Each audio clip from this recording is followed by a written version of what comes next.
We had a pretty large bang associated with the caution and warning there. Okay, as we have an apparent serious oxygen leak. 4, 3, 2, 1. Houston, we've had a problem. He's in a roll and he can't stop it. Performing an evasive maneuver. Okay, Houston, we've had a problem here.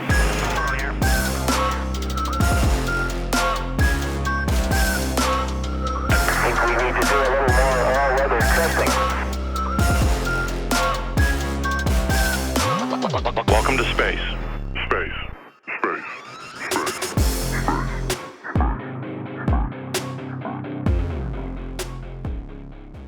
Hello, listener, and welcome to Failure to Launch, the space history podcast where we take you through all the mistakes, failures, and explosions that made modern space exploration possible. We are your hosts, Quinn, he, him. Chris, he, him. I'm Kaveh, the guest, Kaveh Hoda. Whoa. Yeah, sorry. I felt I came a little hot on that one, but Not coming in with the energy, I like it. And I am a late Chris, he, him. I'm not going to be intimidated by you other science nerds. I want you to know I'm a medical biology nerd, and I'm not going to let your engineering brains intimidate me. So I'm coming in hot. Okay. It's like when the first day in prison, you got to break a chair over like the biggest guy's head. Hell yeah. This is like the academic equivalent of that. I'm not here to play. The STEM world is a brutal one, listener. No, I love the energy coming in hard, coming in fast. It's working. I'm sweating. There's some kind of biological response. Yeah, there is. I am, but that's because the AC I've had turned off all day. And today, we're talking about the history and horror stories of early space food. For the second time, because Adobe ate our recordings last time, which has happened 2 for 2. Merciless Adobe strikes again. Well, you did have some recordings that worked in between those two. Yeah, but if it we was would've- 2 in a row, that would have been a problem. We absolutely could have cut it, but you would not have been in it, and we would have been talking to a ghost. You would have had Which I astral would absolutely have kept those long pauses, and just like, that could have gone, maybe we could have put that on Patreon. Like, listener, if you want to unlock the guest, you are going to need to subscribe to the $10 tier. I would actually enjoy going back and just re-recording all my parts, but with like totally with the wrong inflections. Yeah. Like, as if it's a totally different conversation. Just perfectly deadpanned the entire time. Right. We release it as video, so it's got you talking, but we just dub in a friend, someone else, to just speak your lines. Right. No, you know what? This is what you do. You have on your Patreon, you're like, you're the guest now, and everyone can like pay a certain amount, and then they can put themselves into your podcast. the most unhinged edits you could possibly imagine. That'd be great, actually. Because Adobe ate our last recording, but I do still have the transcript, and I was reading through it, and it's like bad transcribing. So it would be fun to do almost like a Just let the this reference is not going to fly, but there's a video called Backstroke of the West that me and my friends have loved forever, which is someone took Star Wars Episode 3, they found a bootleg Chinese translation of it, and then they translated it back to English verbatim, and they did an entire cast dub of it with like horrible English. I mean, was it worse than the original writing? Because I don't remember the It's significantly writing being funnier. fantastic. Yeah. Actually, by the third one, he kind of started to get it started to make more sense. Yeah. Like So Anakin, maybe. for context, Anakin is a la Gold. Obi-Wan is Section Ratio. Yeah, section ratio. Section Ratio, yeah. Actually not a bad name. It's got a little Neuromancer sort of like William Gibson Yeah. cyberpunk vibe. I kind of like it. you're not fit for the position of middle manager. Palpatine is the Presbyterian Church. Wait. I will provide a link in the description, listener. You can check this out. I highly recommend it. I have an actual DVD of it that my friend made me. I was going to say, if you gatekeep this, I'm pretty sure that's illegal. Oh yeah, that's going on the Patreon. Oh, we're gonna have to review that for the watch party. Patreon. That's funny. So yeah, listener, we've kind of chatted around a little bit, but we have got a guest, brackets again. Dr. Kaveh Hoda is a medical doctor, a gastroenterologist, and host of the House of Pod podcast, mixing medicine and humor. So thank you for coming back on. Oh, thank you for having me. It was actually very fun the first time we did this, so I was very happy to have an excuse to come back on. Listener, if we're just like completely deadpan this episode, if this episode sucks, it's not our fault. It's Adobe's fault. We burned all our good bits. Blame Adobe. If I repeat the same jokes, your responsibility is to laugh the exact same way. Of Maybe course. even a little bit harder. But the knife cuts both ways. Oh no! Well, now we're going to be now as we're going to be going through, everyone's going to be like racking their brains with like, oh, did that joke land or not? Do I have to Doing them. So Chris is going to make a joke, and I'm going to be sitting there like, did I laugh last time? Was it a good joke last time? Doing the mental calculus of what joke landed, what didn't. Also, I have to say, I have been through a lot of. I'm not saying this to brag. I've been through a lot of education. I have a lot of stuff crammed into my brain, and I don't have a lot of space for other things. So after I do a podcast, I like immediately eject out everything that was in that podcast out of my brain. So it is really like you're interviewing me for the first time, because my brain has already cleared that cache of information. Perfect. And I'm totally fresh. You also went to go see Spider-Man. Oh, so maybe the memories are going to kind of blend a little bit. Yeah, if I intertwine things and it gets weird and we start talking, I would do a podcast. Yeah, so like they were gonna farm spiders and eat them, right? That's how they were going to get the calories and the clothes. What is the most nutritionally dense spider you can breed in space? It's just a tarantula in your hand, just like Oh yum. God! Dig in. Delish. Cracking it open like a lobster. Now, this is a topic I have been excited about for a while, and I was excited about when I said that same line several weeks ago. It's also what you said 4 years ago when you first brought up space food. That too. I was happy for it 4 years ago. I was happy for it 2 weeks ago. I'm happy for it today. I'm just racking my brains about like more grammatically incorrect. Like, this is your first time here. First time being heard by anyone other than you on this podcast. Yeah. Listener, that first chat was wild. We had to censor all of it. Yeah. If you'd like to download the edit that is just 1 hour long bleep. Yeah. I can't believe I shared those intimate details. I know. With you It's wild. on that first one. That was, let's tone in it retrospect, back. This probably a mistake. We learned all the gastro. You don't need to know all From of stem it. to stern. I didn't even know where that tract ended before. And I'm rethinking some things now. So for those who don't know, a lot of the initial inspiration for this podcast came from author Mary Roach, who has been on House of Pod. Go check it out. Yeah. Specifically her book, Packing for Mars, which is a deep dive into the less well-known parts of living and working in space. Stuff like the effects of zero-G on the body, the history of animal testing on rockets, the mechanics of space sex, and crucially, a lot of discussion into the types, design, and history of space food. Chris mentioned that I have been kind of vaguely threatening to make this episode for 4 years, because it is so much fun. At the same time, this is not going to be the be-all, end-all episode of space food. There is simply too much to cover. We do have more episodes and more series on the way. This episode is going to cover early space food with a kind of focus on the NASA side, because that's where we have the best info, as well as figuring out just how bad it could have been, because it could have been so much worse. We chatted about it last time, but to give you context, listener, this is a period in which food for astronauts was not made by dietitians. It was made by veterinarians. And there were real attempts at making astronaut kibble. This is from the era of space travel, remember, where you had the right stuff, guys. So they had to make sure that they had that dog in them. You know? Yeah. It does feel like this is the time when they wanted to just make them as miserable as possible. Yeah, it doesn't seem like you would need to do... I mean, I feel like there are people outside... I mean, all due respect to my veterinarian friends, I feel like there was other people they could have asked. I feel like that's going out of your way to be demeaning. Like, I don't understand. We had processed food other than dog food back then. I feel like they could have reached out to anyone else. weren't the people who did like what was the drink that everyone the Tang. astronauts Tang? Yeah. Couldn't Tang have made something? Like, Possibly, why would they have but, to like, go to the vets? But like Tang is also one of those stories where like it did have use in space, and then it became significantly more popular on the ground. And there's all kinds of these space foods that like they were attempted for space, they failed miserably, and then they became what I call museum gift shop food. So like freeze-dried ice cream.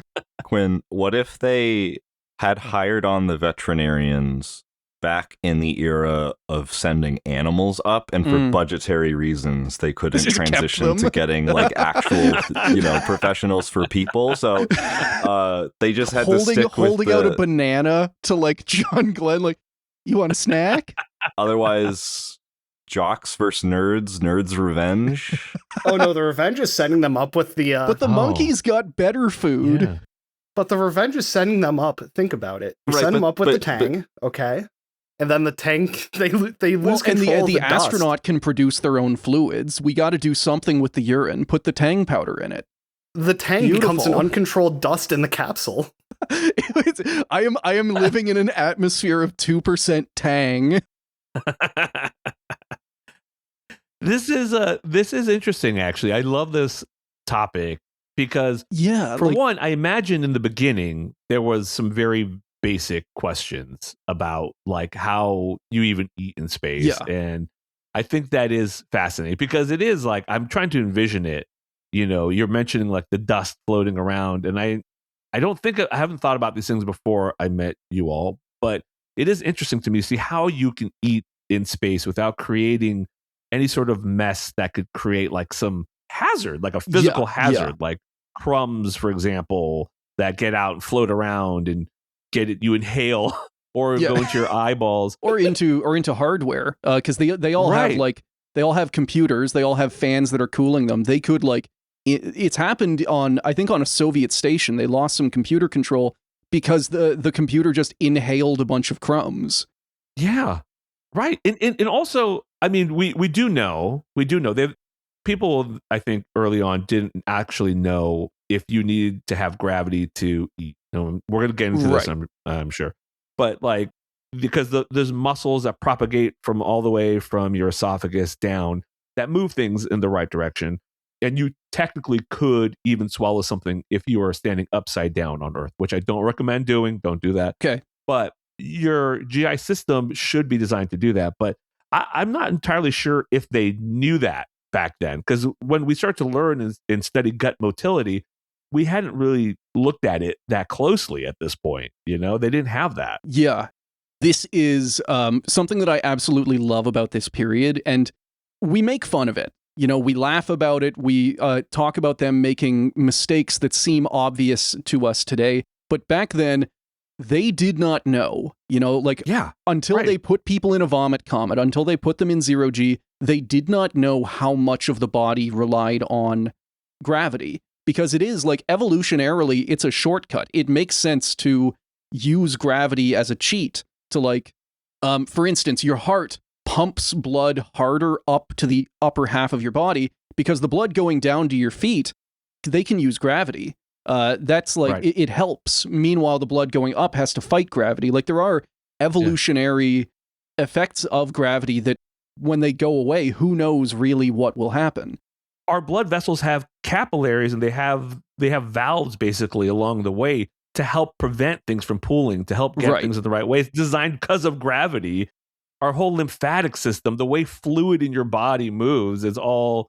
And so I think this is a fascinating topic. Like, actually, I wonder if there is there like a I should know this because I'm technically the medical doctor on this podcast here, but it feels like there would be like a branch of medicine eventually dedicated just to space travel, and in like you get like a fellowship or a special year of training as a doctor, and you could go be like a NASA doctor. Do they have that? Do they have? So the space medicine is definitely a field, but it's also something where like medicine, as I'm sure you know, is so vast a field that like if you could not really become a generic space doctor because you would need to know like a little bit of every other conceivable field of medicine. Where like space, it's the same thing with the space industry. Like we talk about like, oh, I work in the space industry. This is going on in the space industry. But the space industry is just every other industry imaginable happening like 50 miles up. Space welding, space materials, space like biology, all kinds of stuff. So space medicine, to answer your question, is definitely a field, but I don't know if there's anything like specific, or if there is a lot of specifics. It would be like you would be a space dietitian or a space gastroenterologist kind of thing. That sounds much fun. I want to be Kaveh Hoda, space doctor. Oh, I feel yeah. like that would be Oh, that's a hell of a title right there. pretty cool.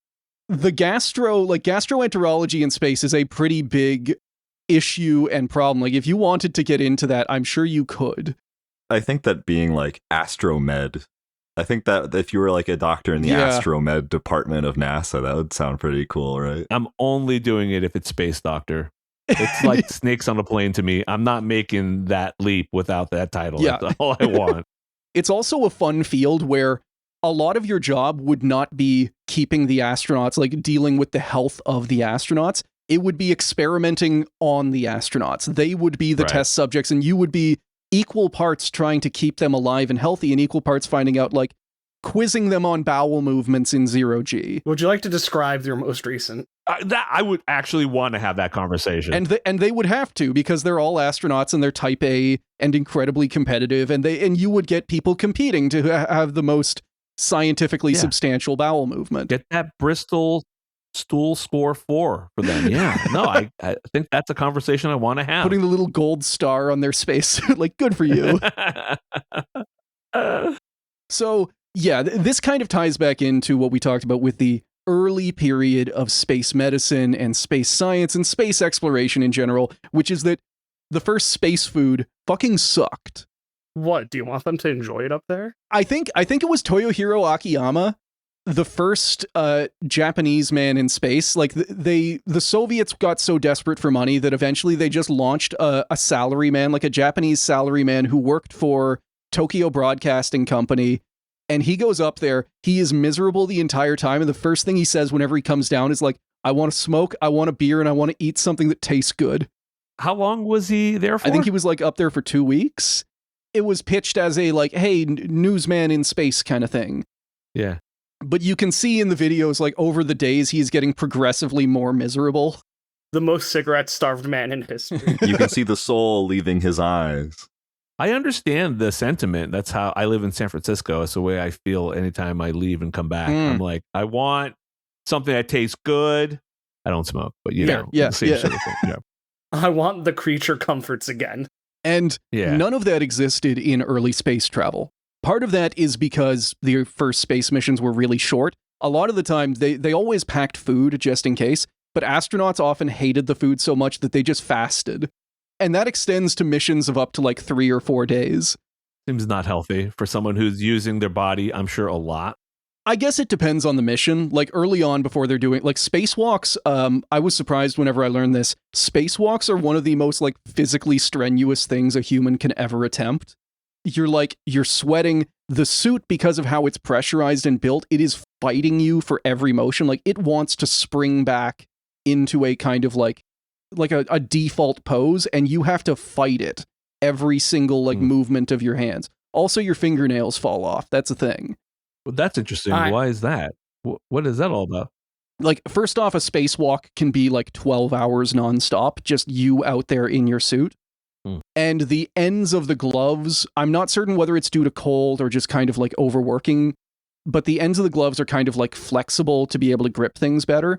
And it's been reported that, like, astronauts over a really long spacewalk can, like, lose a fingernail in there. It'll just, like, fall off.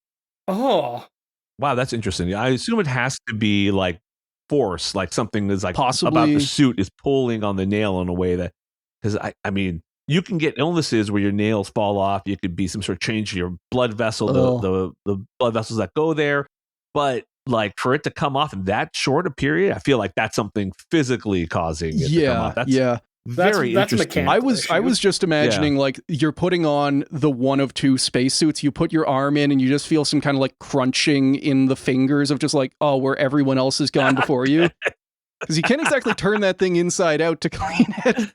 That's a really putting good my point. hand in the finger shredder. Give that back. I'm going to want that back. Everyone who goes out has to pay the tithe. Oh, Yeah, you get back in, there's just the medic there with some silly glue. All right, let's get this sorted right out for you. astronauts are going onto the radio broadcast with the fake colored nails. Oh, God. They're like 6-inch long nails. I see you're wearing some nice French tips. Did you have a bad EVA?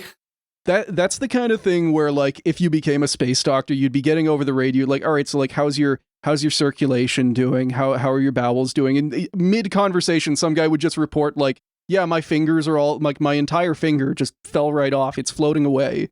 Yeah. Yeah. Jim is keeping my finger hostage. Won't give it back. My peanut butter packets. I stole them fair and square. That is another thing. I will get to the actual topic. I swear, listener.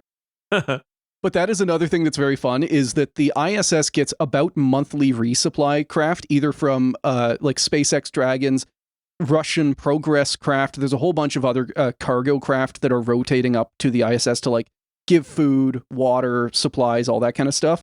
And anytime they get a new food shipment, all of the best meals disappear first. People will either just eat them right away, or they will hoard them and hide them places. So very quickly after a resupply, the pantry is left with like tortillas, peanut butter, ketchup, and you just have to survive. Punching another astronaut in the side of the head because you tried to take Yes. my favorite food first. I saw that sriracha.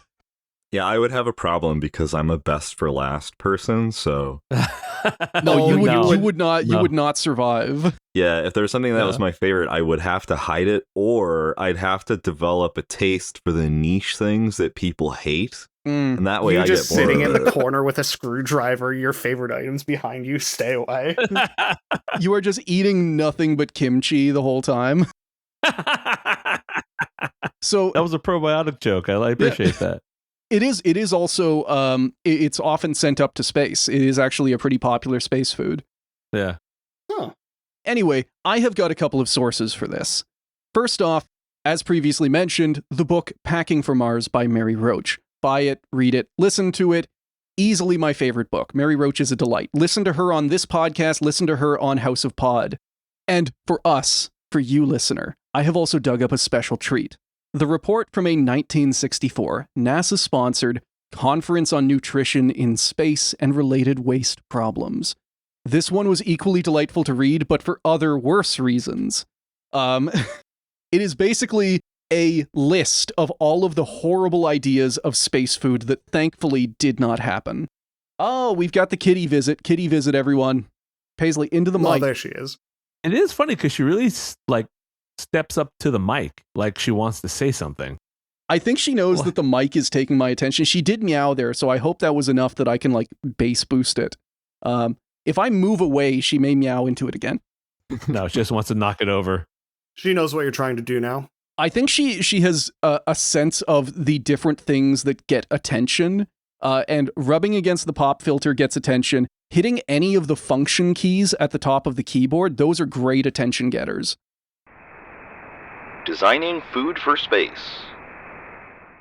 Now, as we get into this, I want to take a second to talk about what makes space food space. Basically, what makes it special instead of just launching any food into space.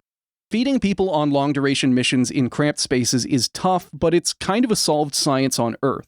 Think of submarine crews that stay underwater for months at a time, or insert USS Lincoln joke. Oh.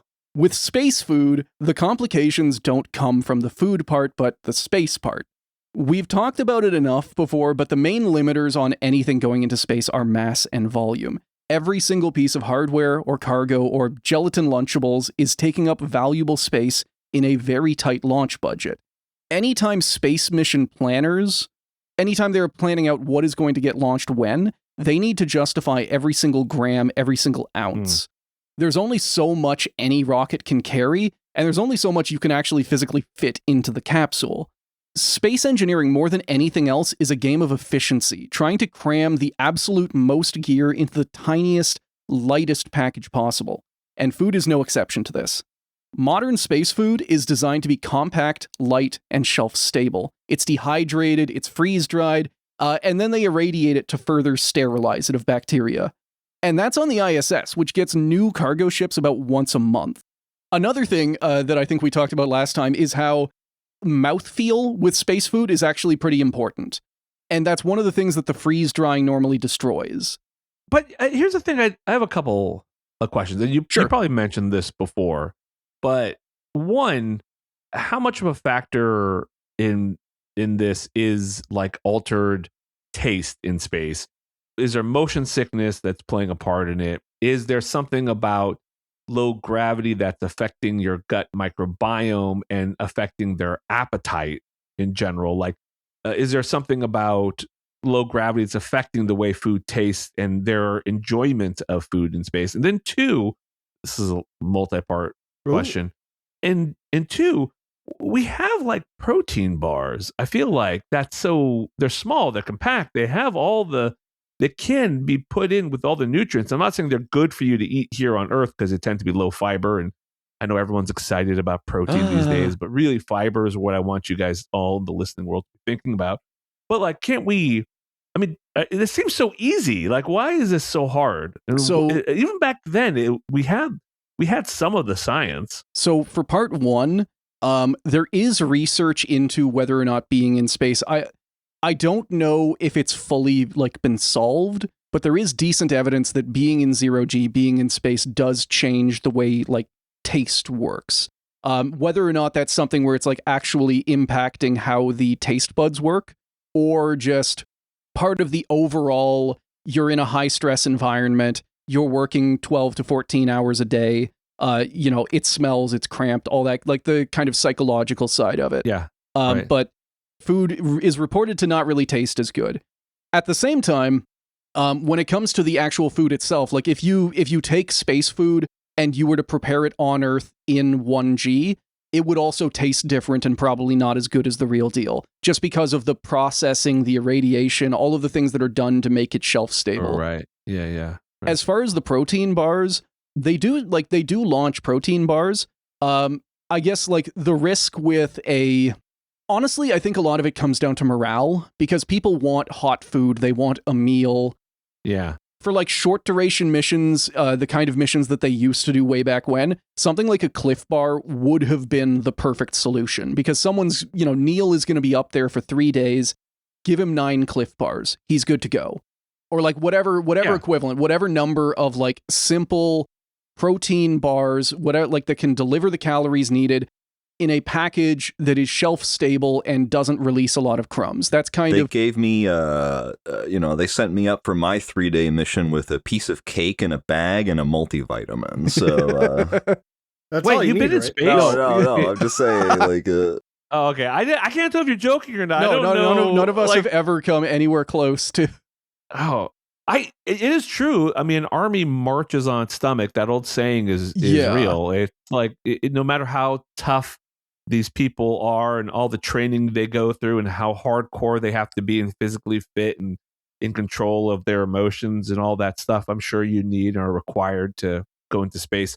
Food is a huge part of morale. Yes, being able absolutely. to enjoy food, that's a huge part of it. I'm sure it behooves NASA to create tasty food so you can get them to stay longer up there. Absolutely. It's a good thing you brought up that comparison, because military rations, you will also have like your power bar, your thing that like if you're in combat, you need something to like get you through the next 2 hours of consciousness. Right. But then at the same time, like once things calm down, you then have your full ration kit. You want to cook something, you want to make coffee, things like that. So space food kind of follows that same like high-low mix where during a spacewalk, for example, the astronauts will have, we talked about this last time, basically just like a brick of fruit by the foot or fruit roll-up about the size of a protein bar that they can just lean forward and take a bite out of. Yeah. And that is meant to be their short duration, high calorie, high sugar, keep you working kind of thing. Yeah. And then they go inside and they have a nice like pad thai packet or something.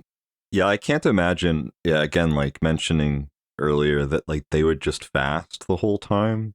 I can't imagine working again like 12-hour days on high demand work.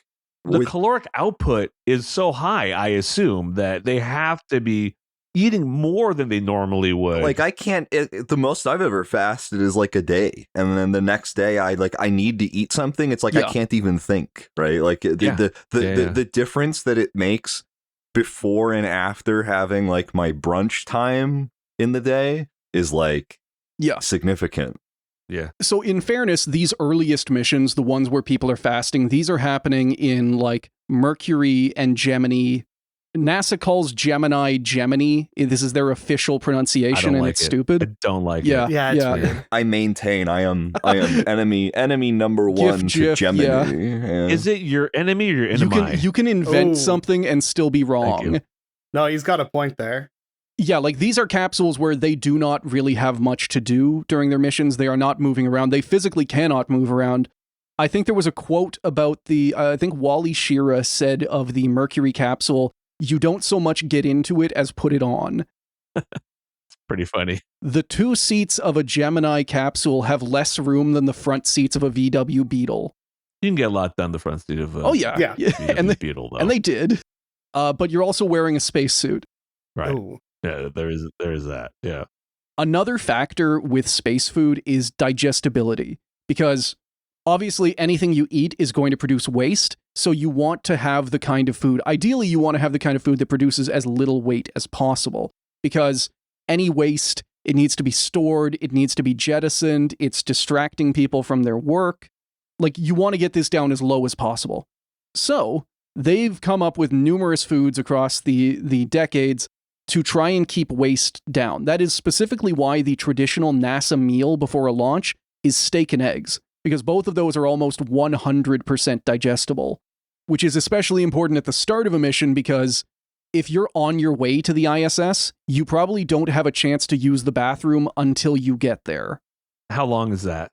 I mean, it can be like between launch and rendezvous could be like 8 hours. The capsules do have their own toilets, but it's the difference between a little like a camping bucket kind of thing or a real proper toilet. So if you can hold it, you want to wait until you're at the station because they've got the nice toilets there. I never ever use public bathrooms if I can get away with it. So I understand the sentiment of I want to poop at home. Yes, and I'm willing to wait. Do everything in my power to avoid having to go like poop at the airport, you know, like I have had more than a few like drive homes with friends where we have just rattled off our DEFCON levels at each other of like how much we need to pee. But the thing for me, I mean, I'm fascinated about this, and I don't want to derail this conversation. No. But I do feel it's like I don't know about this strategy about trying to quote unquote minimize the stool output because I don't think that's a great approach. I don't feel like that's unless they've trained their guts beforehand. What they probably want is one well-formed bowel movement a day. Just to minimize it. That's what what they're probably going for, is what I'm assuming for. What you would want at least. And to do that, you got to have fiber.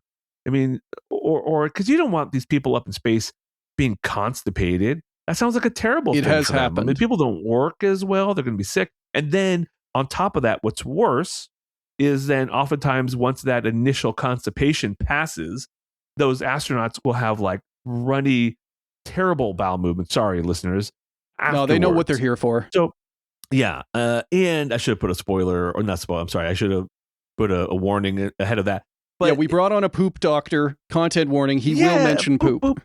I'm going to come back to you calling me a poop doctor, okay? I am not a scatologist. I am not a fecologist. Those are real things. It is not me. Okay. We're going to get to that later. But this, in terms of the poop, yeah, you want them to have one well-formed bowel movement, which means you have to train their guts over time beforehand with a certain amount of fiber that they can then use. Because if you ambush them while they're in space with a lot of fiber, then it's going to be terrible. Right. Things will be even worse. But because like you're describing like a bucket they have to go into and it's in space and things are floating around, you really want a well-formed bowel movement.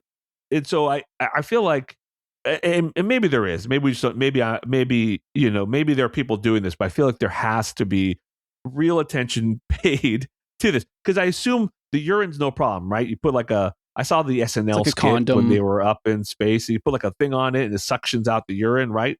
That's pretty much how the bean works. but you can't do it as easily to the butt unless you put your butt in like a little vacuum thing and it suctions it out, which it doesn't suction it out, but the way modern space toilets work, and they've tried so many different variations. There was one that had the shuttle one was particularly fun because it had rotating food processor blades that would grab the turd, mulch it, and then fling it at high velocity into a tank. They didn't have like poop bags or anything. They would land back at home with this tank that is exposed to vacuum. So you have basically the freeze-dried ice cream, but it's macerated human poop coating the side of this tank, and it's someone's job to scrape it out. I can't believe that they reinvented the poop knife, but for space. Also, Quinn, you mentioned DEF CON, but you specifically mentioned it for peeing, but I thought about it, if you had to poop, it would be defecation contingency. Okay, no, that could work, yeah. That's pretty good. Yeah. To answer your point there, like, this is one of those, this obsession with low-waste diets is kind of an early space food thing that has since been, like, nowadays, you want to keep waste down. You want to keep it, like, within tolerances and whatnot, but they're not obsessively feeding people steak and eggs anymore. So nowadays, people do, like, you do get fiber. Astronauts maybe poop more than they used to, but that's also just part of life now, because there are some efficiencies in living in space that have given way to just the realities of these are people. Maybe they want to eat lettuce from time to time. Yeah, I had a thought. Maybe they want to have a bathroom break because they're working 14 hours. Quinn, I have a thought. Okay. Kaveh, is it like possible then that they like, so you mentioned like them having to like train beforehand, like the way that they eat? Like, is it, what am I trying to say? He's going to ask you if he can train himself to never poop again in his life. No, it's the gut. Does it have like a plasticity like that where it's like a you can train your gut. You can train it to like poop less, basically, is what happens. Like, well, it's not so much that you can train it, but you can adapt your diet and your colon can adapt to that over time. Okay. Fiber is the key here. I'm a big proponent of fiber. I've been called online fiber zaddy, which I had to look up, and I found out is not a bad thing. So I'm okay with that. That's a positive. I'm a proponent of fiber. I'm deep in the pocket of big fiber. I was gonna say big fiber. God damn it. And the thing about it is you need to slowly and gradually add it into your diet. That's what it is. You hear about these people fiber maxing online right now. Terrible idea. Don't do that. You don't have to go nuts. But slow and gradual addition of water-soluble fiber, it gives your gut time to adjust. It gives the microbiome in your gut time to build up. And what you want to have over time is a diverse microbiome. You'll see like probiotic companies, and they'll talk about what particular bacteria is in your gut.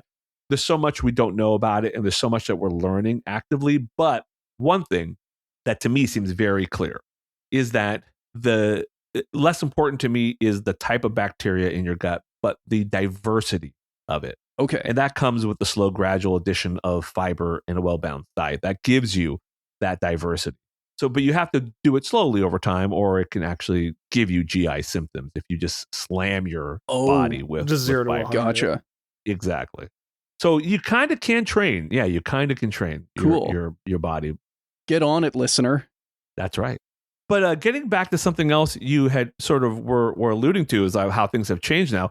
I think it's really easy for people to see that. Even people who don't really love fiber, what you do is you take away someone's salad because of cyclospora and see how much they want that salad.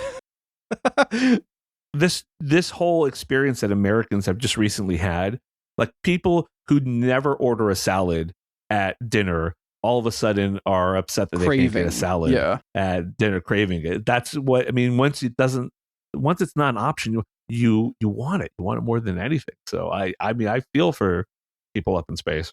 There is actually a kind of trend of astronauts, like, not everything is on the menu, and you cannot really, like, any space food is going to be tested, planned, mass-produced, designed, tested again.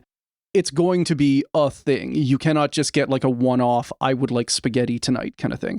So there's a lot of stuff that isn't on the menu, and astronauts will come back home after like a year in space and just have the weirdest cravings.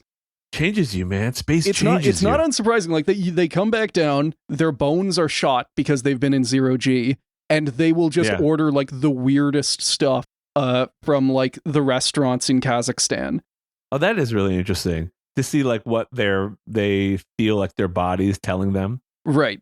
The nutrient question that you bring up is a really good one because there's no resistance in space. Their bones are kind of like, I've heard that people get taller when they're in space just because there's lack of gravity. And it's not really you getting taller. It's more so just your body being condensed by gravity kind of stretches out a little bit. Right. Yeah. Also, exactly. You get a puffy face because all the blood rushes to your head. That's right. Those fluid changes that we talked about. But then the thing is, it's like the bone loss, because you don't have that resistance for people that are up in space for a long time. You assume they're getting a lot of vitamin D, a lot of nutrient, right? They're getting, I'm assuming a big part of this is nutrient supplementation. A lot of it, yeah. And especially like astronauts also do a whole lot of exercise. So far, though, whether nutrients, drugs, exercise, different kind of like hardware-related stuff, we have yet to find a way to fully stop bone loss. We also haven't had anyone up there long enough to know if it like plateaus at a certain point.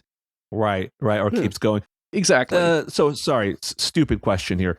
But, you know, like in the movies like 2001 Space Odyssey, like how they have like these designs where basically, or the new one, the Matt Damon one. Or not Matt Damon, Ryan Gosling, so like where he's up. rotating gravity. Yeah, exactly. Where they create artificial gravity by rotating, and then you kind of have some degree of gravity. Is that actually happening up in the ISS? So they don't have a module for that. There is a plan for like, I don't know if it's still going, but it's at one point there was a plan for a small inflatable kind of like test centrifuge. But the interesting thing about centrifuges is that theoretically you could get 1G with a really tiny one if you just spun it really fast. Yeah. The gravity experienced is proportional to how far the part of your body is from the center of the circle. Which is why any centrifuge, any artificial gravity kind of thing like that needs to be really big, because I can't remember the exact math, but basically there were plans for a large-ish centrifuge that people could walk around in, but the problem is that their feet would be experiencing 100% of Earth gravity, and their heads would be experiencing like 80% of Earth gravity. And that doesn't sound like a lot. That might not sound like a ton. It sounds like you could maybe adjust for that. It would completely destroy your ability to walk. Bad time. Yes. That would be a bad time. Everything that controls equilibrium is up here, and it's getting different data from your feet. You would be tripping over yourself constantly. Not to mention, every time, like, if you jumped, you would be getting, like, weird, irregular gravity spikes over the course of your jump. It would not be fun. You would be puking everywhere. Yeah. And that would count as reaction mass. And that is actually, you mentioned before, like the different things that are related to gravity, the things that change in space. Thankfully, there's not a ton of them. You know, like digestion, as far as I know, I do want to do more digging into this, generally works in space. I know that burping is horrible in space. Burping in space is almost guaranteed to send a spray of everything everywhere. Oh. So that's interesting, because I wonder if how much of that is just the lack of gravity moving, like with stuff in your stomach, right? Like maybe the droplets would have been caught by gravity and then fallen back down halfway. And you know how your esophageal sphincter works, your lower esophageal sphincter, the muscle that separates your esophagus, your food pipe, from your stomach. Like, is that changed or altered by gravity? But then again, talking about the microbiome, like I imagine gut motility changes a little bit because of being in space and the lack of gravity, and then how that changes your gut microbiome. If anything is able to hang on to the top of an intestine in normal gravity, it can probably do that in 0G and just kind of fill it up. I don't have a ton of info on that, but I do want to research that now. Do you have NASA people who listen to this podcast? Definitely yes, but not any that I can point to. We can put out an open call. Can I give them one study? This is such a simple study, and you'll get into JAMA. You could probably even get into the New England Journal of Medicine. This is so easy, and it's a hot subject right now. Here's what you do: you sample the poop of an astronaut before he goes into space, and you would just measure the number of bacteria in there. Don't even have to worry about which one. Composition. Don't even worry about okay. that. Yeah. Just and then measure when they're up there or when they come down, multiple points, the number of bacteria in their poop when they are up there and they come down. See how space changes that. That will tell you a lot about the gut microbiome and how it's affected up there. Because we can do that. Like they've done studies here on Earth when someone is, before they go into a hospital, and if they're sick in the hospital, the number of bacteria in their gut goes down dramatically. Really? That's a bad prognostic indicator for health. Yeah, if you're in the ICU, and because the gut actually helps drive sepsis. It helps keep that cycle. It's kind of an engine to that. Okay. And a big part of that is all these little subtle things that you go through, not even necessarily talking about like getting antibiotics that kill your gut bacteria, but other things outside of that can affect the number of your gut microbiome. Gotcha. And I bet it's an easy study to do. And that would tell us so much about what happens in space.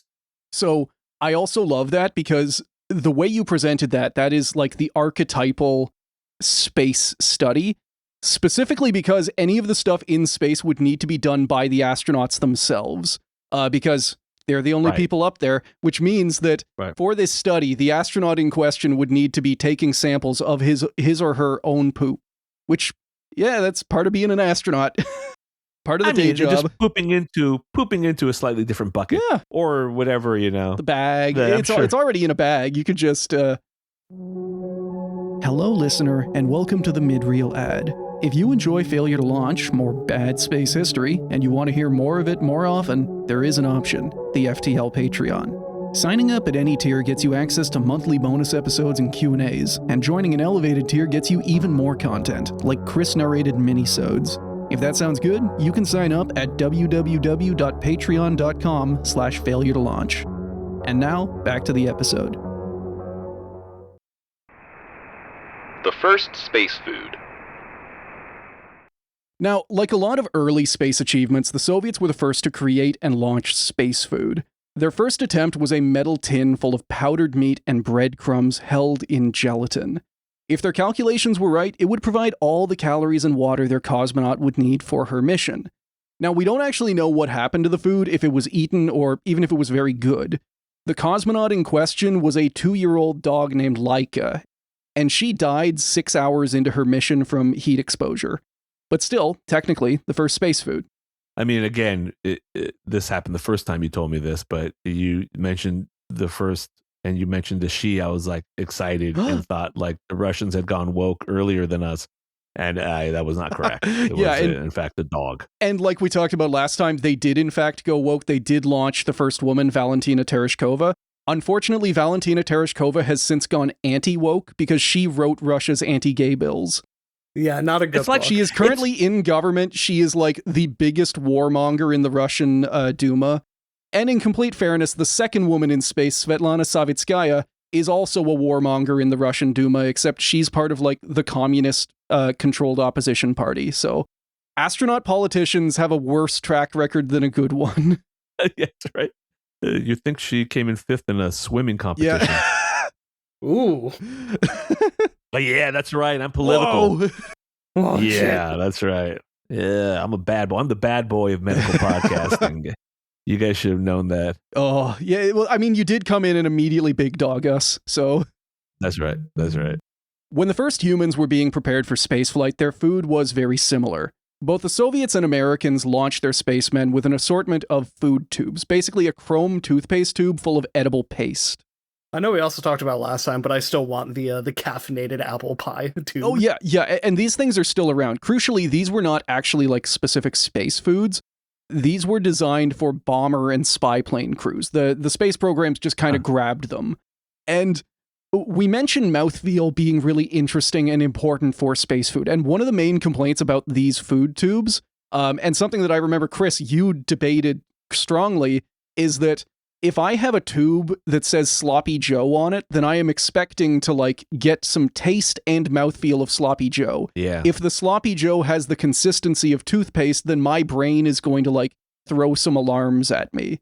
Like tactile, like different senses than taste are a big part of eating food. It's why like I believe it's the same acid in vomit and Parmesan cheese can produce very different responses in your body based on context. That's right. It's why clear Pepsi isn't around anymore. This is the exact reason, because you drink it and your brain's like, what is happening? Yeah. Yeah. Like, and that's a good example where you're prepared for it and you're like, it still tastes fine. You know? Yeah. And it can taste great, but if your brain is expecting something different, you will like feel off. I maintain I could handle it. I think I can do it. I think we need to get me like the sampler pack, like a sampler pack of food. If you do that, I want to come back on this podcast. If you do that, if you do a food tasting, he's going to get a flight of tubes. It sounds like a lot of fun. I want to do it. No, I will absolutely. I would love to try space food. I would love to, because you're right. The only space food, quote unquote, I've had is when I take my kids to like the museum where they have like the freeze dry, and that stuff has never been to space. Yeah, because it's super crummy. Oh yeah. You would take one bite and just you're living in a snow globe. And yeah, corneal abrasions. You're going to need to see an eye doctor the second you get back, because your eyes are going to be in terrible shape. What the hell is this? It's ice cream. I got ice cream eye. 1 in 5 astronauts has ice cream eye. me hating the gelatin food that they gave me, and so I snuck into space the like those like cured meat and cheese like wrapped up snack thing. Yeah, sneaking those up. I mean, because like that's not gonna be crummy, it'll be fine. I could have my salami in space, salami in space. If I had to smuggle something up into space, it would be a roast beef and Swiss with au jus, and it would be a nightmare for everyone else involved. Just pouring hot sauce onto it, hot sauce liquid droplets flying around, accidentally drowning in the bubble of au jus around my head. Being inside my EVA suit, inside my space suit, and watching a single red glob float around the helmet as I desperately try and dodge it. So, after these initial flights, the Americans began experimenting with like proper space food. These included some prototypes of rehydratable food that the astronauts eat today, but it also included a bunch that failed and were kind of like shelved along the decades, including the infamous food cube diet.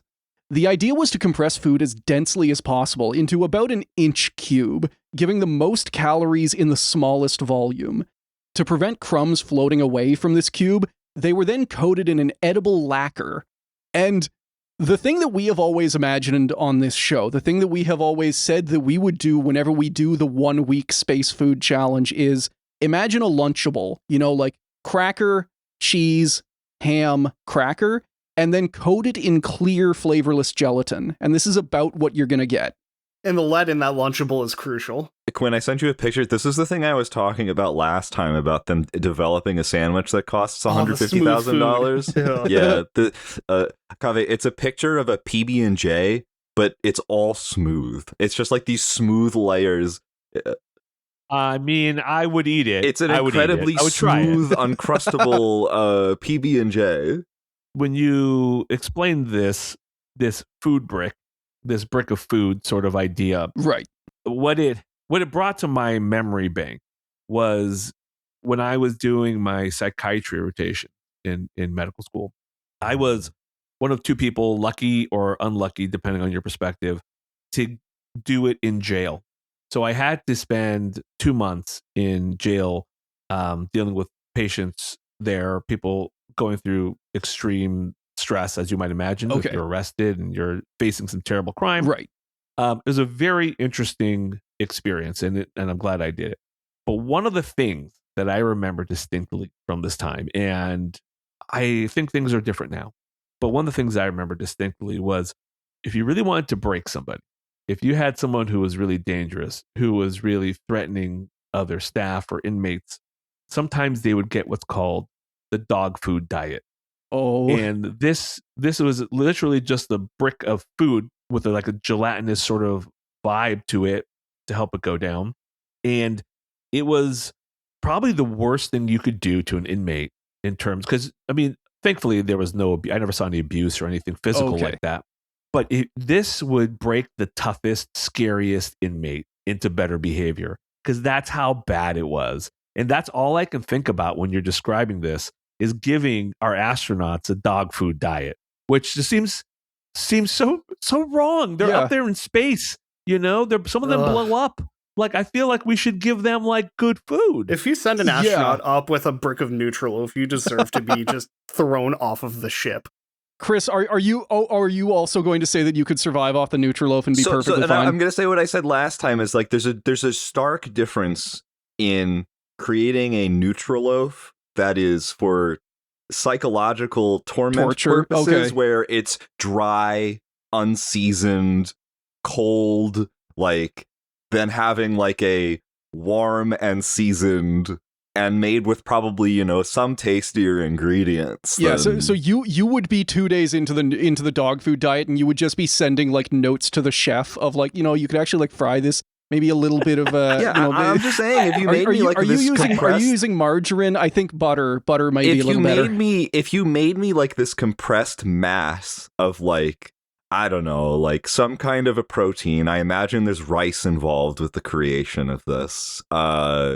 And then, I don't know, whatever we're going to throw in there to make it more fibrous, because I imagine the rice isn't going to be good enough. No, here's okay, I think you're an optimist, and I love that. But nothing I've heard so far in NASA's preparation of food makes me think they would do anything to make it taste good. No. But I would say this. The only time I've ever seen anything like this come out well is the Cambodian dish amak, which comes out looking like a weird gelatinous sort of like mold of food. And even though it kind of goes against your visual, it clearly goes against like what you visually want to see out of food, or at least Americans, I should say. Okay. It tastes so good. It overrides all those other senses that you have. And it's like one of the most delicious meals you'll ever have in your life. But they're the only people who I've seen do it. The Cambodians have a technology that no one else is privy to, because I have not seen anyone else make nutritional loaves edible.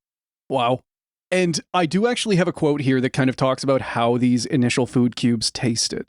One technical report outlines a Goldilocksian progression of formulas. Formula 5 was too sticky. Formula 8 cracked in a vacuum. But Formula 11, melted lard, milk protein, Knox gelatin, cornstarch, and sucrose, was thought to be just right. Except by those who had to eat it. Leaves a bad taste in your mouth and coating on the roof of your mouth. Jim Lovell complained to Mission Control during Gemini 7. And again, on other missions, astronauts just chose to like not eat these things. On Mercury 9, which lasted 33 hours, astronaut Gordon Cooper ate only 700 of his 2,400 calories. Oh. Getting a creature to not eat is an achievement. The Gemini missions, a couple of years later, actually saw an evolution of food cube technology, registered trademark FTL Inc. And they did away, basically they realized that, like, they got rid of the original lacquer because they realized that the astronauts didn't like it, but also that it was too complicated to make the food. Their alternative was to dehydrate the food cube, so like no lacquer, but the entire cube is now like a dehydrated tiny little brick. And in order to rehydrate it, the astronaut would have to do that himself by popping it in his mouth and just kind of like swishing it around for like 10 to 20 seconds. No. And this is not like a snack. This is dinner. You are going to do this like 20 times to have dinner. I mean, you have to prepare for yourself, not for other people. Yeah, well, no, you could baby bird someone if you really wanted to. Just, yeah. I mean, that way at least surprise them, you know? Gemini 7 leaning over, looking at Frank Borman. Frank, it's time. One just surreptitiously slipping one was in, and then just a couple minutes later, hey, Frank, pop. Catch. Open wide. Landing on the ground, they go to take a post-op of your ship, and there's just splat stains. Yeah. Even when these missions started going into weeks long, Gemini astronauts often opted to fast. NASA scientist Charles Borland remembered that the food cubes were, quote, some of the things that routinely came back. The most diplomatic way to answer that. Yeah. So, as we get into this next section, we are going to be talking about some of the things that could have gone significantly worse for space food, but thankfully didn't. And I particularly want to dig into this because it gets into not just the psychology of the people making the space food, but also the psychology of everyone planning missions back then. Because this is the right stuff. These are badass test pilots. These are guys who have basically signed up for the riskiest job imaginable. So them being motivated was kind of assumed, and no one ever really thought that they would have to keep these guys happy by cooking good food for them. They were assumed to basically be robots, guys who would go up, do their tasks without delay, without orders, and eat their food, which is pure calories, food as fuel. I have a quote here from a Dr. Scrimshaw, a NASA dietitian. That's his actual name. That's a great name. That sounds like the bad guy in like a young adult novel. Yeah. Dr. Scrimshaw. People do not psychologically need variety rather than a bland diet, unless they are conditioned to depend on it and to associate many other desirable things with it. No. No. He is a bad guy. If you want anything other than the Nutriloaf, you're just a spoiled brat. People don't need variety. Again, I mean, it's astounding to me. Like, I don't think that seasoning weighs much at all for the value that it adds to your meals. Put this man in a hole in the ground and feed him the gunch. Feed him the loaf. A single bottle of sriracha will last a crew like a year. People fought wars over this. It's important. Yep. People care about and we salt. don't want a war in space, do we? We don't want the Soviets docking and boarding the station to seize their spices. Yeah, but the Soviets have onions. But Dr. Scrimshaw. Yeah, I mean, again, like when you're dealing Dr. with, Scrimshaw, you give it a try. When you're dealing with like dinner meal type like compressed food, and you have to like coat it with something. I mean, I don't know, like because you said that there's like a lacquer on it. Yeah, originally yes. To presumably hold it all together. Yes. What's stopping you from like honey glazing it? Yeah, hello, that's a great idea. Hello, you should be in charge. You want to know how I thought of that? I had honey baked ham. Like when I moved out to South Dakota, I got my first Thanksgiving. I went to Honey Baked Ham Company, and they make hams that are like they're they have like a glaze on the outside where it's like this encrusted honey. It's fucking amazing. Whoa. Yeah, we have the technology. I was in we were in Portland, and I took my sons to the OMSI Museum, and they have a submarine you can go on, and we were on the submarine tour, and which is I think as close as you can get terrestrially, I guess, to this experience is sort of my guess. You're underwater for a long period of time. I think so, yeah. Small, cramped spaces. But even then, they registered that the meals had to be like good. In fact, they were known to have the best meals. Still do. In like all the armed services. Yeah, because they would have like surf and turf, They would have like all these things because they know what these people are doing is incredibly hard. You're trying to get the best of the best to do it. You have to be super smart and hardworking, and you have to like be able to manage all this stress. And you have to feed people well when you do that. I mean, and these astronauts aren't asking for surf and turf; they're asking for seasoning. Yes, can I have some salt, imagine please? Though, if I had buttered lobster in a tube, though. Oh. What if it's separated though, and you just had the butter, the liquid butter at the top, and the lobster? You can squeeze it. I think we had mentioned this. What was the other thing we were worried about? It separating. It was peanut butter. Goobers. I wanted the peanut butter and jelly. Yeah, which again, like if it separates, your peanut butter at home already separates. You just stir it, and it fixes the problem. Yeah, yeah, that's right. Yeah. I agree with the doctor here. Setting up the goober spread. That's the way to do it. Actually, kind of want some goober spread now. Do they still make it? Can you make a fluffernutter in space? I'm surprised they don't actually just chop up the bread and put it into the goober jar. Yeah, and like again, like last time, I maintain the importance of like they're doing this calorically intense work. You need to give them calorically dense food. It's not just about the hitting just the nutrient macros. In a spoon. Hey, send up a Take 5 into space. That's what I need. You need to hit like a huge caloric value because they're doing all this stuff. It's really intensive work that they're doing for much longer every day than we would be doing a normal job. Like it's they have to psychologically deal with the fact that their faces now look like tomatoes. Of course. Like I understand like there has to be sacrifices made in the balancing act of like weight and cost or whatever, but again, like some of the things just seem like no-brainers to me, where it's like why haven't we done these sorts of things, you know? It does kind of feel like they're making it hard on purpose, as if to just be like, this is part of the challenge. Yeah, like space has to suck, so we're giving you bad food. What if people want to go up there? Yeah. Because even now, like, space food is not that good. It's all still, like, rehydrated. Like, it's rehydrated steaks and whatnot. What about soups? What about soup? I mean, you could do powdered soup and then you rehydrate it. Oh, get some French onion soup up there. Willy Wonka's Space Program. I want to cap things off by taking the time to tell you about some of the wilder ideas for space food, the things that were never even attempted. In 1964, NASA convened the Convention on Nutrition in Space and Related Waste Problems at the University of South Florida. The men and women on the panel were the best in their industries, covering everything from dietitians and kinesiologists to veterinarians and clothes designers. Purina was represented at this conference. They should have been barred, just no, spiritually. No, they were invited.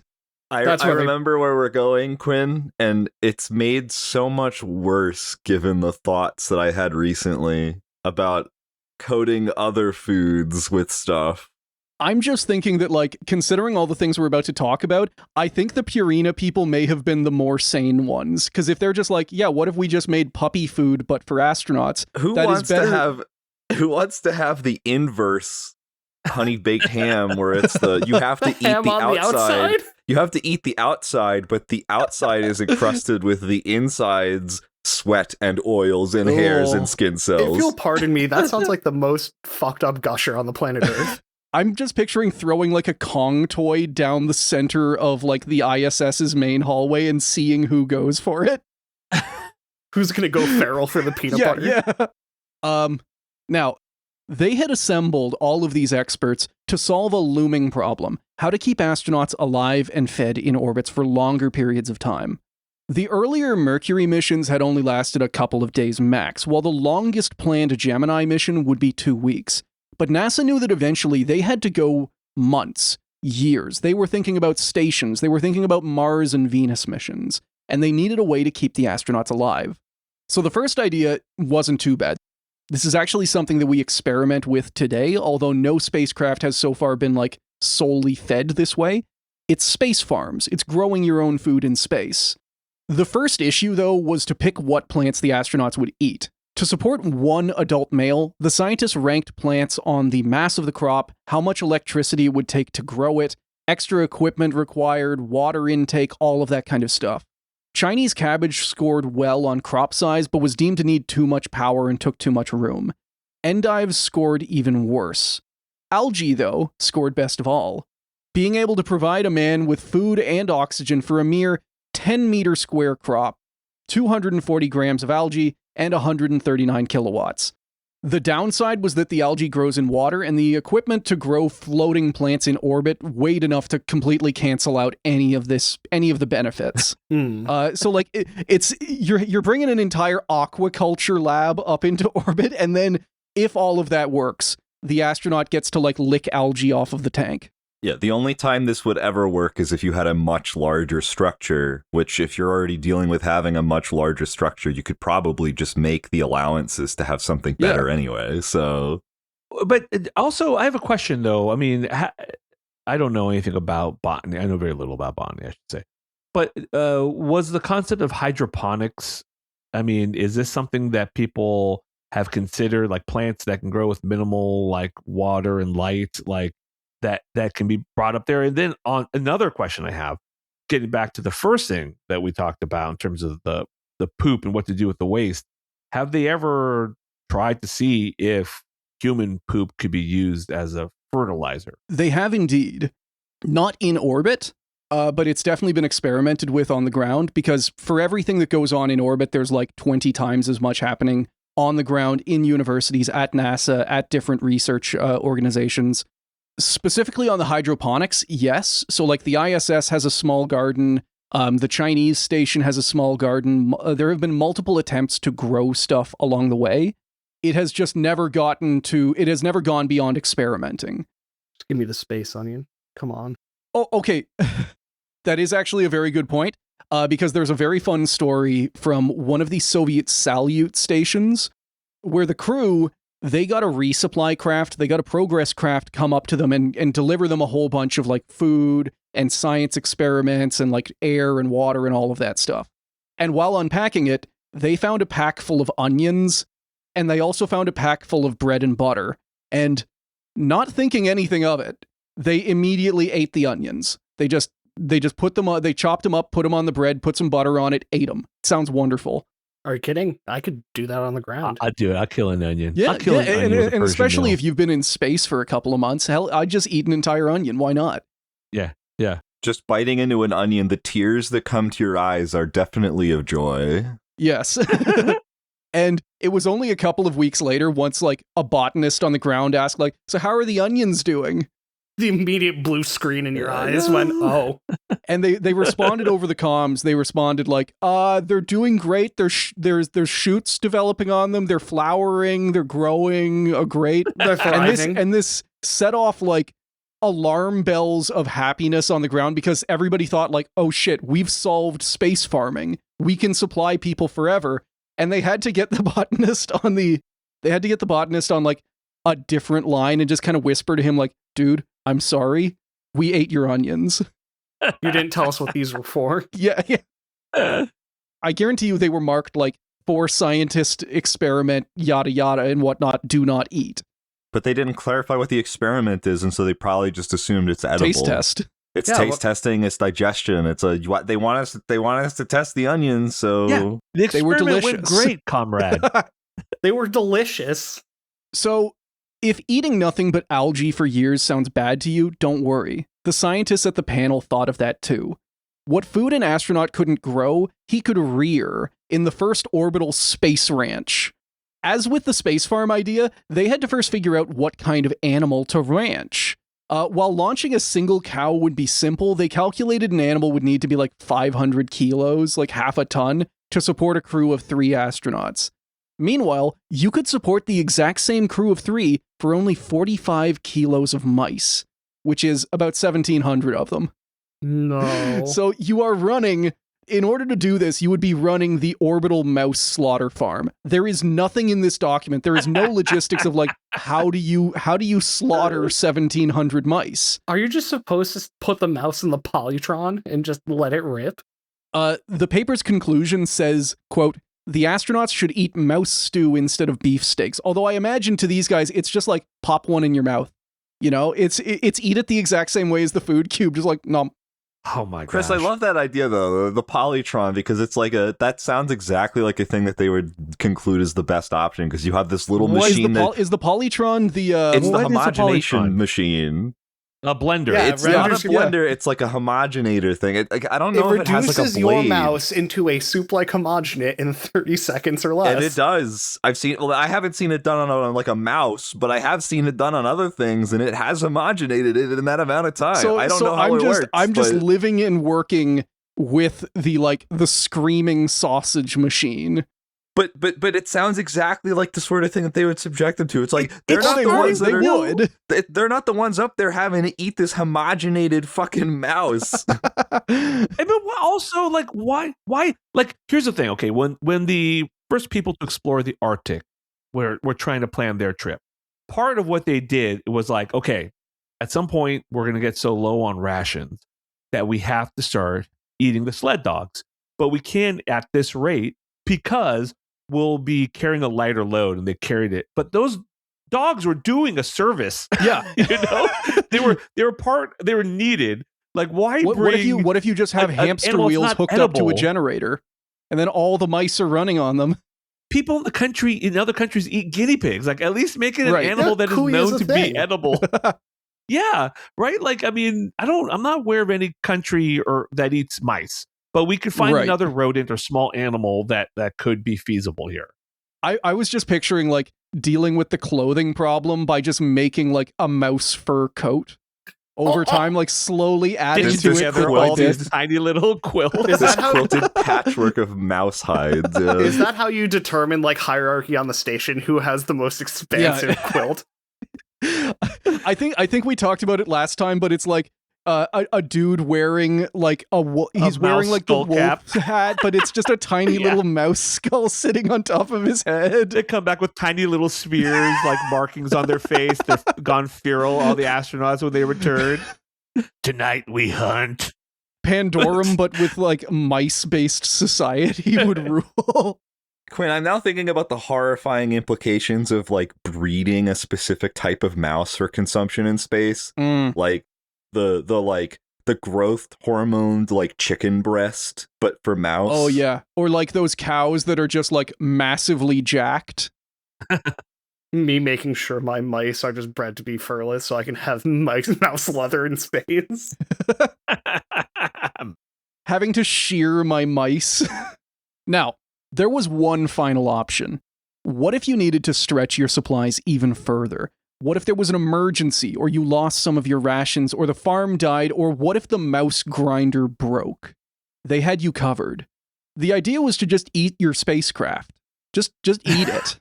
Just nibble on it from the inside. You'll be fine. Yeah, like all the essential parts that the spacecraft needs to run, and you're gonna just eat them.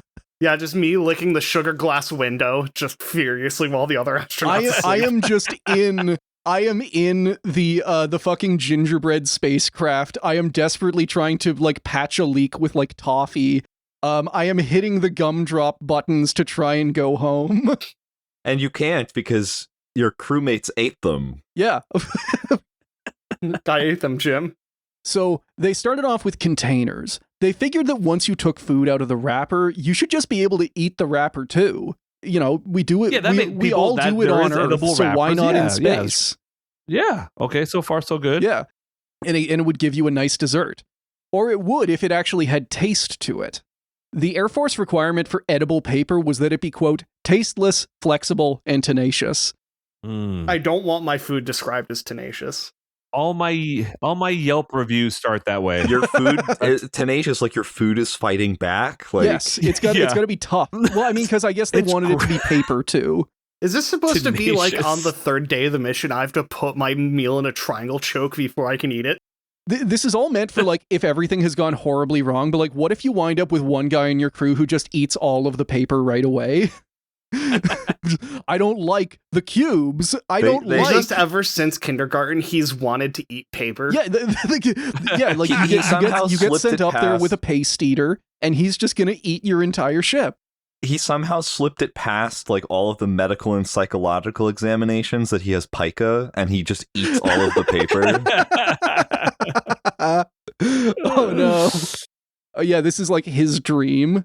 Next up was clothing. Since orbital laundry wasn't a thing yet, and it kind of still isn't, nowadays laundry is just thrown back into the supply craft whenever they burn up.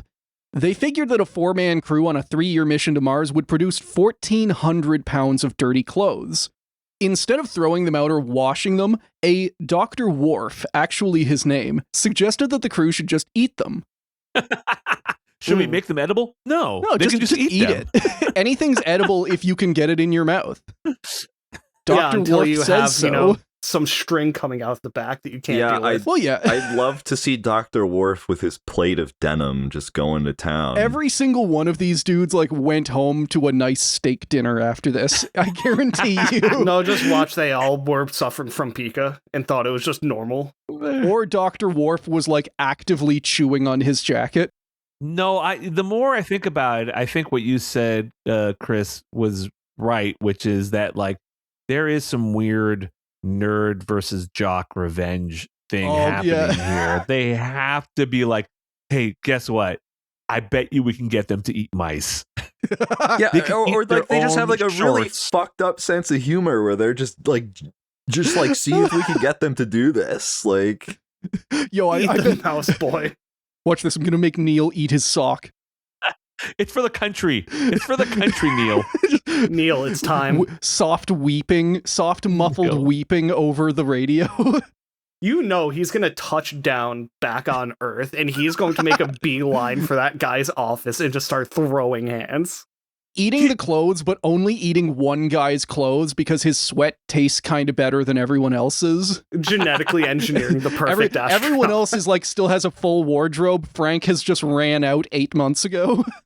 Being the astronaut whose bodily like secretions, it's like the thing where people are like, the mosquitoes really like my blood, I'm really nice to them, you know. It's just like, you're the crew member that everyone else wants to eat this stuff. Negative blood. Everyone else is just like licking him like a salt lick. They're like, listen, it's that or you eat the fingernails left inside the moonwalk suit, okay? Yeah, those are a treat for later. One or the other. Yeah, those are for when we get back to orbit. We agreed.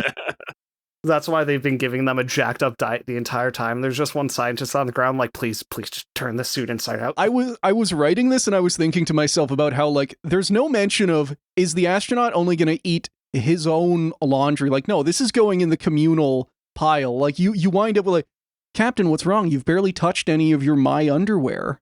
No. You left skid marks on purpose. Now, I like my gym shorts to be fresh from a workout, but aged is also acceptable, and we have prepped a nice dish for you, so you don't have to watch us cook all of that. There is no camera. There is only one man left on the crew. He has just gone insane. And they wanted to propose that this was a better idea than having tube food. I know. Yeah, among other things. This is so funny. When this is the option, I would eat the mice. It just becomes standard for them to come back with one less astronaut every time. That just becomes like the deal. Them just, what's it called? They fed the corpse into the mice farm. No, I said this last time where it was like the cannibalistic space raiders, where it's like we have to go raid the Soyuz and take their men. They'll come back. There'll be one spacesuit filled with the mice. And they'll be like, what? It's you just didn't eat the mice around. They're puppeting it. We've taught the mice how to act as a human homunculus. Oh God, what happens if you get a ratatouille on that ship? You know, like what if there's a smart one? You're all dead. They have to have a contingency plan for that. Yeah, it's called only the mission commander knows about it, but there's got to be a contingency plan for it. Yeah, the mission commander just has a gun. And like any good scientist, Worf went further. He drew up plans to make more and more of the spacecraft edible, including egg white paper and spacecraft windows made from sugar glass. Yeah. Which is, again, the other thing on the side of that window is vacuum. And I'm sure they would have done tests, and it's like, you can safely lick this window 50 times. Yeah, but what if you have and then for the rest of the mission, there's just like max licks achieved pasted on the window, and someone's just licking their lips like, it could do one more. There's a safety factor built in. It's just a tiny lick. Just a tiny lick. It's supposed to taste bad once you get too close. Yeah. The idea that you land in an edible craft in the middle of the Pacific Ocean, your craft that is very likely then water soluble because you have to eat it. Oh, I was thinking of touching down in the Pacific in like a ship made entirely of ham as the sharks are just circling. Oh, that's even worse. Yeah. This is like a Far Side cartoon in my mind already. Slowly dispersing the just honey glaze into the water. But they have to hurry because the ship is currently melting. It's dissolving into the ocean. Yeah. Your astronauts will be stranded in the middle of the ocean with no craft left if you take too long. Those sharks do be looking hungry, though. Finally, and I wanted to end this off with a good one, you could always just launch nothing. In the words of Samuel Lepkowski, a professor in the Department of Poultry at the University of California, Berkeley, quote, "If it were possible to find suitable astronauts who are obese, their provision of food would be greatly simplified. An obese person with 20 kilos of fat, which is not considered excessive, carries reserves of 184,000 calories. That would provide over 2,000 calories a day for 90 days. So we're just going to launch a fat astronaut. No food needed. Here's a water bottle and some vitamins. Tough it out. No exercise. You are not allowed to exercise. It's better than the Willy Wonka spaceship idea, but yes, it's still not ideal. I think there is a little bit of extra truth to having a little extra reserve. That there's a little bit of truth to that, but not as much as you would think. Right. Not enough to not feed them. And with that lovely image, I think we can call it here. This has been an episode on some of the horrors of early space food and how it could have gotten so much worse. And while I'm glad it didn't get worse, I kind of would have liked to have seen them try. I'm imagining, based off of what I have learned today, that not eating for 90 days, was it? Yes. I'm sure like not eating for a week probably wrecks your gut microbiome. Like, that crew is also going to be coming out of that ship, looking at the rescue crew, just murder in the eyes. You're made of meat, aren't you? Just immediate, yeah, like someone cracks the hatch and immediately like a claw reaches out, grabs their collar, yanks them in. That's why the rescue crew immediately evacuates the scene. Yeah, that's why you have to have the ham decoy ready. You can replicate this at home if you go to Costco and get a rotisserie chicken. Eat it with your hands instead of with a fork and a knife. Ideally in the parking lot. Listener, you can try this at home. Just starve your significant other for 90 days. And then watch them go feral. I mean, just to be clear, like the survival length without eating can really vary quite a bit, but it's usually like several weeks to roughly 2 months.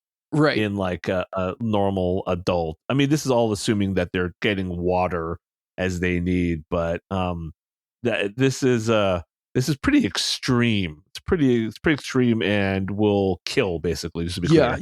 Our assets, no matter how chunky they are. I have not seen Samuel Lepkowski. I'm picturing, I don't know if it's funnier if he's like really skinny or really fat. That is both. They both work. Yeah, they both work. So Kaveh, thank you so much for coming on the show. Thank you for coming back for your first time here. Is there any place where people can find your work?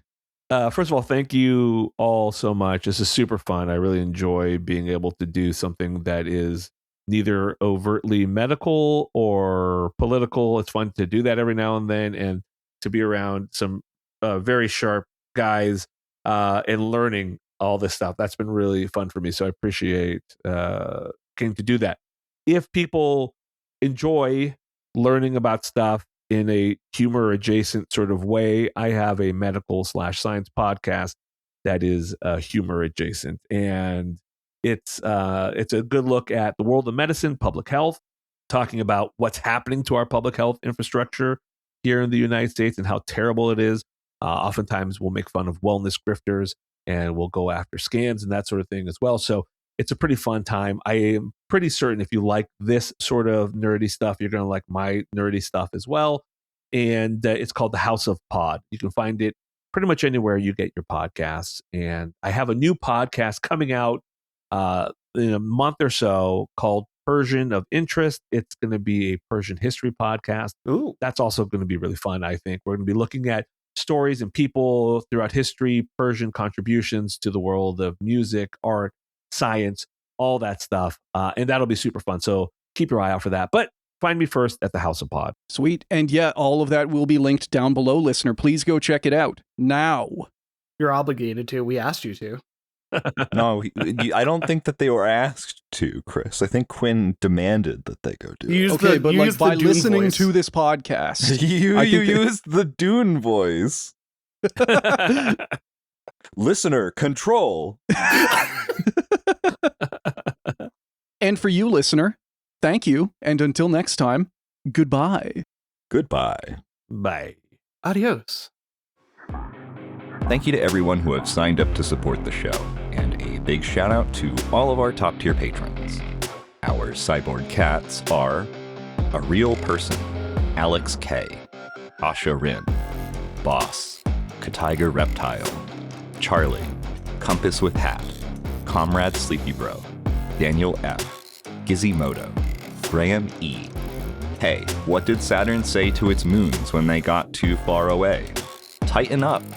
Jesselyn T, Jorg 2, Bull-Eyed for Soup, Joss, Jules94, Kamo, Lane of the Wired, Matt, Mobius Striptease, Murray Motorsports, Mysterious Stranger, Oil Drum, Pat, Paul C, Rare Scrungle Spingus 3rd Edition, Skylab Bricks, Smokey the Sasquatch, Space Can, Space Lion, Spectre Cohen, Tortilla Baron, Vivek D, and Wingsmith's Discount Pre-Owned Ignition Coil Emporium. Our space dogs are a Union Thug, A. Blinkan, Aaron A., Agent Carter, Alex, Alexander the OK, Alice N., Alan N., Andrew L., Angie, Angry Old Man Yada Yada, Angry Scooter, Anthony C., Argent Blue, Arlen S., Atomic Hobbit, Otto Fox, Avocado Assassin, Baron M., Bat Bay, Ben L., Beneath the Skin, By Barbarian, Big Meg, Binary Badger, Blubulous Blix, Blue Eyes White Blowhigh, Beanie, Boomzilla, Boring Brian, Brian T., Booge, C., Cadney M., Cantaloupe Was Taken, Celeb Gill, Chainsaw Snuggling, Charles H., Charlotte M., Chris K., Christian K., Clay M., Cole C., Cosmic Caveman, Captain Lag, Daddy Bongo, Darth Beatty, David L., Does Smiley, Dom K., Train Bandage, Dr. Shockmaster, Duke of New York, Edward B., Enk, Aaron, Eric B., Eric J., Eugene T., FBH, Flatbread Shrimp, For the Love of God, Someone Just Kill Him Already, Fractal Moonlight, Furious Luddite, Gabs, Garrett B., George B., GLaDOS V42, Glitch, Grant K., Griffin, former snow shoveler of Burger King, Heiko S., Howl's Moving Pictures by Rush, Human Post-Fuel Soup, Hydrolox Fox, I Hope You Have a Good Day, Ian M., Ian R., James A., James B., James C., James L., James T., Jamie K., Jarl Breadmaker, Jerry M., Jedediah D., Jet Fuel Can't Melt These Dreams, Joan of Bark, John C., John E., John Boy D., Johnny Terrors, Jonathan A., Jonathan G., Jonathan W., Just Morse, Kate B., Kate D., Kawaii Stanza, Kevin F., Corbin the Dog, Korlev's Condiments, Cruzzy, Kyle M., Lenswipe, Liliana, Lokeen B., Lorgath, Luke O., Lux the Astro, LX Inns PC, Majestic Affect, Man Who Is Average, Mar, Marigold Muskrat, Marto, Matthew D., Maxwell B., Mazda Vixen, Mech Girl Alley, Michael, Mish, Mr. Dr. John, Mitch P., Moomin Instrumentality Project, Nellie W., New Name, Nicholas S., Nolan B., Norman W., Northeast Driver, NSFW NSA, Outlook Cub, Hacked 1558, Panda, Pat S., Patron, Petey, Petuniacs, Poop Butt, Quinn S., Randall, Ray H., RBK, Rayto B., Riley, Robert G., Sailor of Fortune, Scott K., Sean F., Sean H., Sensual Kazoo, Septic Tanky, Seymour W., Sean P., Shetty Hangst, Shooting Korolev with the KGB hemorrhoid gun, Skyhawk, Something, Sparks, Spirit of Thunder, Starborn in the Sky, Starlight Foxalope, Stronahone connects their SSID to Boingo Hotspot, Swanee, the suspiciously Elster-shaped pharmacist, The Best Sean, Tim P., Toasty Ken, Trashed, You Art Man, Issei, Barosh T., Frisk, William O., William P., Winson P., Wouter S., You Dare Refuse My Bachal, Zachary J.B., Zaf, Zemo, Zim, and Zombie Dwarf, Albert Count, 298. Thank you for listening to another episode of Failure to Launch. If you want to follow us, we are Failure to Launch on Blue Sky and FT LaunchPod on Instagram. We also post our episodes with visual aids at Failure to Launch Podcast on YouTube. FTL intro and outro themes were provided by DJ Danarchy.